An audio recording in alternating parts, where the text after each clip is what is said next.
नमस्ते, मेरा नाम प्रकाश सती है। आपने सोचा होगा कई बार देखा होगा कि भारत में नदियों की पूजा की जाती है। भारत में नदियों की पूजा की जाती है और हम गंगा को इतना पवित्र क्यों मानते हैं, गंगा की पूजा की करते हैं या सभी नदियों की पूजा की करते हैं? क्या कारण है इसके पीछे? देखिए, अक्सर आप टीवी पे या आप खुद जाके हरिद्वार जाके या और भी स्थानों पर जाके आप देखते होंगे कि गंगा आरती होती है। वैसे और भी नदी की पूजा होती है, फिलहाल हम गंगा से सब समझ आएगा, यहाँ इसके बारे में बोलूंगा तो सभी नदी समझ आएंगे आपको। तो गंगा आरती होती है, लोग गंगा आरती करते हैं। अब ये जो लोग गंगा आरती कर रहे हैं, आपको क्या लगता है, क्या गंगा को उस आरती की जरूरत है, उस पूजा की जरूरत है? Ganga really need it? मतलब क्या गंगा को सही में आवश्यकता है? सत्य क्या है? सत्य ये है कि मनुष्य भारत में नदियों की पूजा इसलिए की जाती है, गंगा आरती इसलिए की जाती है, गंगा की पूजा इसलिए की जाती है, गंगा को देवी और सभी नदियों को देवी इसलिए माना जाता है क्योंकि जल जो है मनुष्य का जीवन है। जल के बिना जीवन संभव नहीं है। जल के बिना कोई जीवन संभव नहीं। ये बहुत गहरी बात है। ये चीज भारतीय शुरू से जानते थे, इसलिए वो नदियों को देवी मानते हैं, इसलिए वो पूजा कर रहे हैं। मगर आज जो पूजा आ रही है ना, वो पूजा जो पता क्यों कर रहे हैं? आज वो गंगा को सही में वो सोच रहे हैं कि कोई माता है जो उतर के आती है और वो कुछ शक्ति है, उसमें मैं मांगूंगा कि माता मेरी जॉब नहीं लग रही, जॉब लग जाए, या मैं अब्रॉड चला जाऊं, या मेरा घर बन जाए, या पैसे आ जाएं, या ये हो जाए, मेरी ये डिफिकल्टी दूर हो जाए, मेरे बच्चे पैदा हो जाए, ये हो जाए, वो ये सब चीज़ें। वो बह रही है नदी, वो नदी का जो कार्य वही करेगी, वो दूसरा कार्य नहीं कर सकती, वो उसको दूसरा कार्य करना भी नहीं है, वो प्रकृति का हिस्सा है। भारतीय पहले सभी नदियों की पूजा इसलिए करते थे क्योंकि वो जानते थे ये जीवन दायिनी है, इससे जीवन है। अगर इसको अशुद्ध कर दिया, उसको पूजने नहीं माना, इसकी पूजा नहीं करी, तो हम इसको अशुद्ध कर देंगे, मनुष्य इसको अशुद्ध कर देगा। तो अगर ये अशुद्ध होगा तो हम भी अशुद्ध हो जाएंगे। तो जो नदी है, इसलिए यही कारण है कि हम उसकी पूजा कर रहे हैं। Ganga doesn't required any worship. Ganga को किसी भी नदी को कोई पूजा की आवश्यकता नहीं है। ये पूजा की आवश्यकता हमें है कि हम चीज़ को समझें। मगर अब हम क्या कर रहे हैं, वो लगाए थे कई सारे दिए जलाए थे और देखते हैं यूं गाते हैं। वो शो सा एक शो सा बन गया है वो, कि लोग रिकॉर्ड करते हैं कि मैंने गंगा आरती रिकॉर्ड किया, हाँ बड़ा अच्छा लगा। मूर्खतापूर्ण बात है। अच्छा लगा क्या? अच्छा लगा क्या? देखा क्या? समझा क्या? समझा क्यों हो रही है पूजा? वो लाइटें जल रही हैं, वो दिए जल रहे हैं, बहुत सारे यूं घुमा रहे हैं और यूं गंगा छिड़क रहे हैं, यूं कर रहे हैं, वो कर रहे हैं, मंत्र पढ़ रहे हैं, ऐसे अजीब से हरकत कर रहे हैं। क्या ये इससे बड़ी मूर्खता कोई नहीं है? इससे बड़ी महामूर्खता कोई नहीं। बेहतर यह है कि बैठ के समझाएं कि क्या है गंगा और क्या है नदी है, क्यों हम पूजा करते हैं, वो समझाए, शिक्षा दें मनुष्य को। गंदे गंदे नाले छोड़े में नदियों के अंदर, सारा गंदगी, आप जो हमारा जितना भी गंद है सारा नदियों में जाता है। वो पानी हमें पीना होता है, वही पानी जो है सिंचाई में, जो भोजन है उसमें यूज होता है। आप पहले पानी को अशुद्ध कर दो, ठीक है, उसके बाद उसको पियो। इससे बड़ी मूर्खता कुछ हो सकती है? कुछ नहीं हो सकती। यही कारण था कि भारतीय नदी को पूजनीय थे। और हम जिसको पूजें, मान लीजिए आपने एक मंदिर बनाया, तो आप क्या वहाँ आपको जाके कूड़ा डालोगे? बिल्कुल नहीं डालोगे। क्यों डालोगे? क्योंकि आप उसको पूजते हो।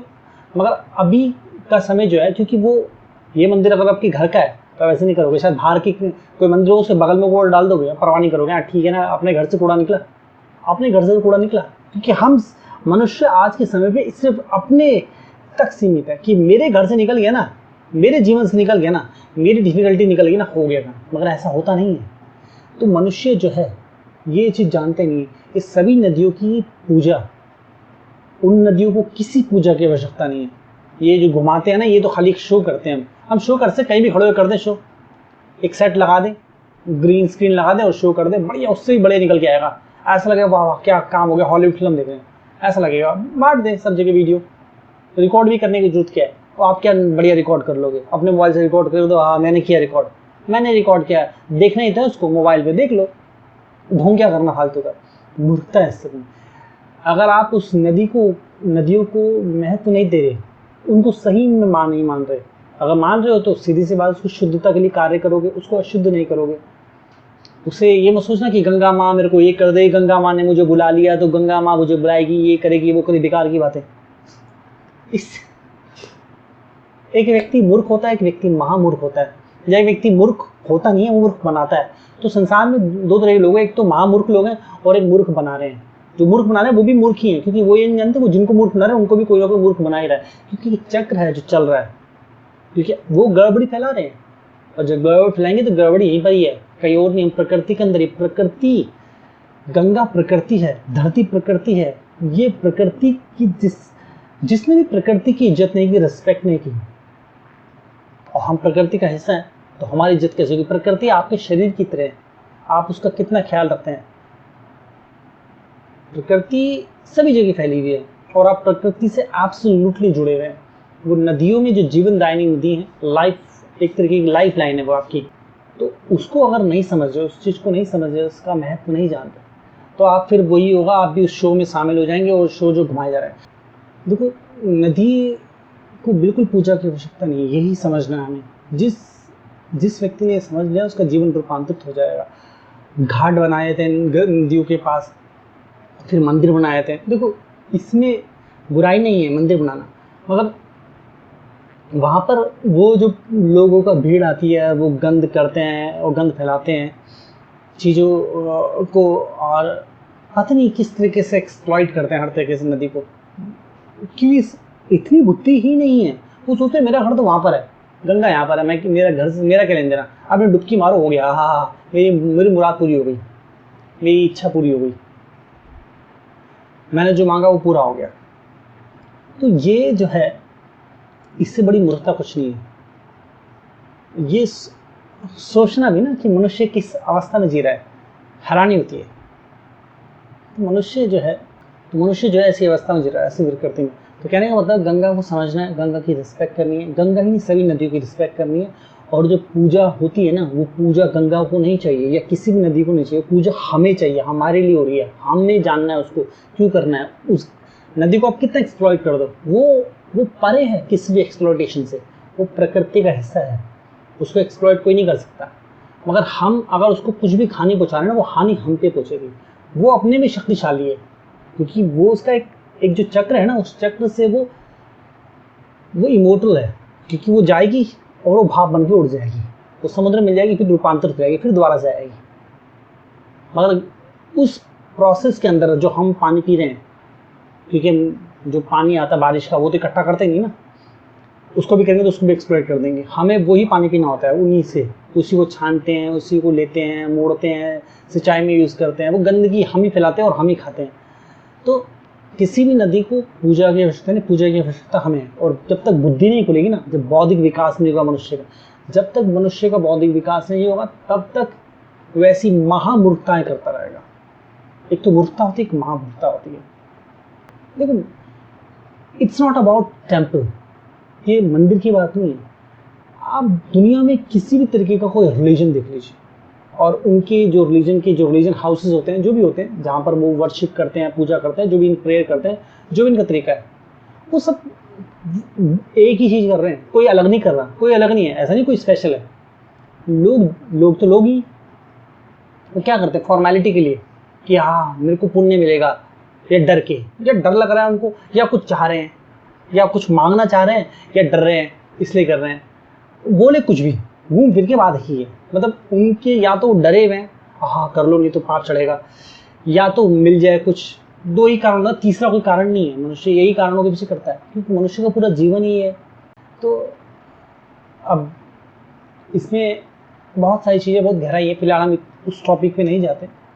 तो इतना समझिए, जो नदियों की जो पूजा होती है, उसके पीछे पूजा का कारण एक ही यही महत्व था, क्योंकि वो जीवन दायनी है, इसलिए हम उसको वर्शिप करते हैं। वो प्रकृति है, प्रकृति का हिस्सा है, प्रकृति है। तो प्रकृति का हिस्से को, और प्रकृति को जब आदर करते हैं, रिस्पेक्ट करते हैं उसकी, तो वो हमें ही मिलता है। अगर हम उसको एक्सप्लॉइट करेंगे तो वो हमें ही मिलेगा। वो हम अपने लिए कर रहे हैं, उसके लिए नहीं कर रहे। प्रकृति तो अपने बहुत शक्तिशाली है। हम तो छोटे से कण में रहते हैं प्रकृति के, इतने कण में कि हम देखने जाएंगे तो दिखेंगे भी नहीं।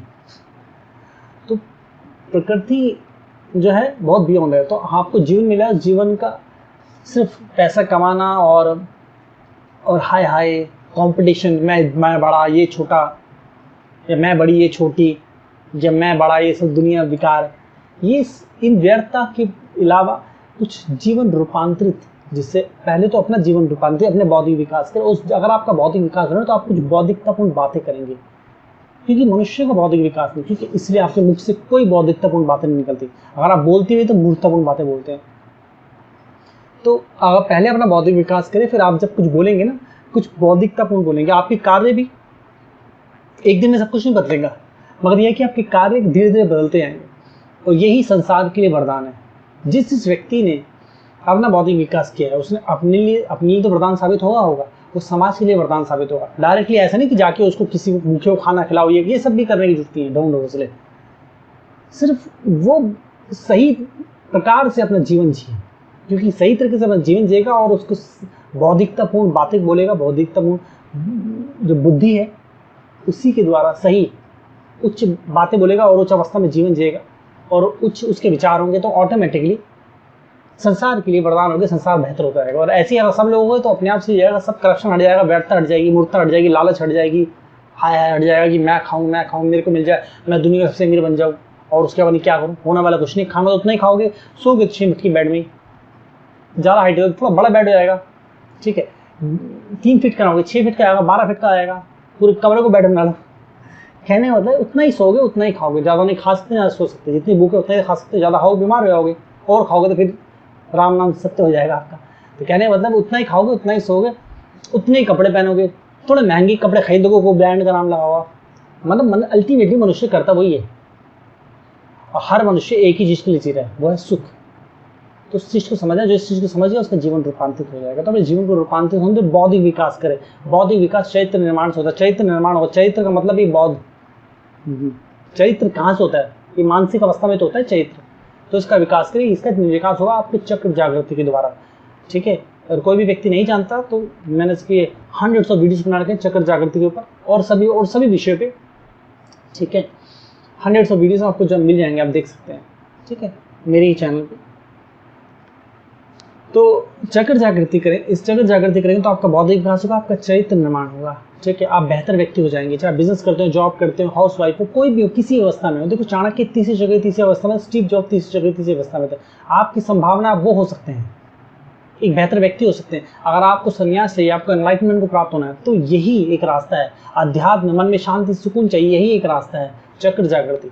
चाहे आप मन में शांति चाहते हो, धन चाहते हो, सभी बौद्धिक विकास चाहते हो, सभी तरीके का मार्ग यही है। चक्र जागृति करें और अपने जीवन को रूपांतरित, चरित्र निर्माण होगा तो आप उस उच्च अवस्था को प्राप्त होंगे, उस हायर अवस्था को। चक्र जागृति बहुत महत्वपूर्ण है। साधारण से असाधारण मनुष्य हो जाएंगे। चक्र जागृति करके चाणक्य ने साधना की, चक्र अवेकन हुए उनकी तीसरी अवस्था में, तो उन्होंने भारत को अखंड भारत बना दिया। स्टीव जॉब ने साधना की, जब उनके चक्र अवेकन हुए तो स्टीव जॉब मुझे बताने चाहिए किस अवस्था में पहुंचे। तो आपके अंदर भी वही संभावना है कि आप भी चाणक्य होते हैं। ध्यान रहे, मैं बोल रहा हूँ संभावना है, उस संभावना को नहीं खोलेंगे तो नहीं होगा। तो वही संभावना आप स्टीव जॉब होने की भी है। आप मनुष्य की प्रवृत्ति किस तरीके की, उस एनलाइटमेंट को प्राप्त होना चाहता है, मतलब आध्यात्मिकता में प्राप्त उच्च अवस्था में जाना चाहता है, जिस मार्ग पे मैं हूँ आध्यात्मिकता के उस उच्च अवस्था के मार्ग पे चाणक्य होने चाहता है, स्टीव जॉब होना चाहता है। तो तीनों में से किसी मार्ग पे तो जाएगा ही जाएगा। तो जो भी उसके अंदर प्रवृत्ति उस मार्ग पे जाएगा, तो सभी कुछ चक्र जागृति होगा। इसके अलावा पाम रीडिंग सेशन है। पाम रीडिंग बहुत प्रेशियस सेशन। आपके जीवन में जो भी डिफिकल्टी, आप 99% में फेल हो जाते हैं, आपको डिफिकल्टी लगती है, कुछ समझ नहीं आता, लोग आपकी बुराई करते हैं, चीज़ें गड़बड़ हो रही हैं, समझ नहीं आ रहा क्यों हो रहा है, तो आपका जो माइंड है पूरा का पूरा खोल के सामने रहता हूँ। क्या क्या कमी है, क्या कारण जो आपको असफल होता है, क्या कारण है जो आपको दुख दे रहा है, क्या कारण है जो लोग आपसे भाग रहे हैं, दूर हट रहे हैं, आपका रिलेशनशिप में गड़बड़ी, सभी तरह की गड़बड़ी कारण क्या है उसके पीछे वो बताता हूँ। आपकी सभी तरह की कमियाँ बता देता हूँ। ये कमियाँ जो आपको असफल बना रही है हर अवस्था में, चाहे रिलेशनशिप हो, संसारिक चीज़ें, किसी भी तरह की अवस्था हो, चाहे बिजनेस करे, कुछ भी, ठीक है। और आपकी खूबी बताता हूँ कि क्या चीज़ें जिनको आप और निखारें और ध्यान दें तो और बेहतर आपको फल मिलेंगे, और कमियों को भी खूबियाँ कैसे बनाया जाए, सभी तरीके से। तो पाम रीडिंग सेशन, हस्तरेखा मतलब हस्तरेखा का सेशन सब बहुत ही प्रेशियस है, ठीक है। इस सभी तरह के सेशन, और चाहे वो टेलीफोनिक सेशन, 1-on-1 चक्र जागृति, ठीक है। इसके अलावा कोर्स भी है, ठीक है, जो मैंने डिज़ाइन किया है, तो वो आपको वेबसाइट में मिल जाएंगे, नीचे लिंक दिया गया prakashsatish.com में आप सभी तरीके के सेशन और कोर्स ले सकते हैं, ठीक है। इसके अलावा अगर आपको कोई दुविधा, कोई डिफिकल्टी हो, इसके बारे में जानना हो, कोर्स या सेशन के बारे में, तो आप नीचे दिए गए जो साधक है उनका नंबर है, व्हाट्सअप नंबर है उनके साधकों का, तो व्हाट्सअप करें मैसेज, उनको कॉल ना करें, कॉल को रिसीव नहीं करेगा, ठीक है। तो कोई जानकारी चाहिए, अगर आपको कोई दुविधा है तभी जाएँ, नहीं तो वेबसाइट में सब कुछ है, ठीक है। वहाँ आप नंबर पर कॉन्टैक्ट कर सकते हो, आपको हेल्प करेंगे। आपको बुक पढ़नी है, फ्यूचरिस्टिक गीता महानतम बुक है। जब मैंने 21 साल की साधना के बाद एनलाइटमेंट हो रहा तब ये बुक लिखी गई है, महानतम बुक है, सभी को पढ़नी चाहिए। गलती से भी गलती ना करें, इसको चूक नहीं की। आपका जीवन रूपांतरित कर सकती है बुक। ये बुक हिंदी और इंग्लिश दोनों भाषा में केवल हमारी वेबसाइट मिलती है। ध्यान रखें, केवल और केवल हमारी वेबसाइट मिलती है। Only in our website this book is available. Anyways, तो बुक को लेने के लिए आप वेबसाइट में जाएं, या किस तरह कोई दुविधा हो तो साधक से मदद मांग सकते। दुविधा मतलब सेशन, कोर्स या इन चीज़ों के बारे में वो आपको कोई ज्ञान नहीं देंगे। एनीवेज, आप अपना ध्यान रखिए। आज के लिए इतना। नमस्ते।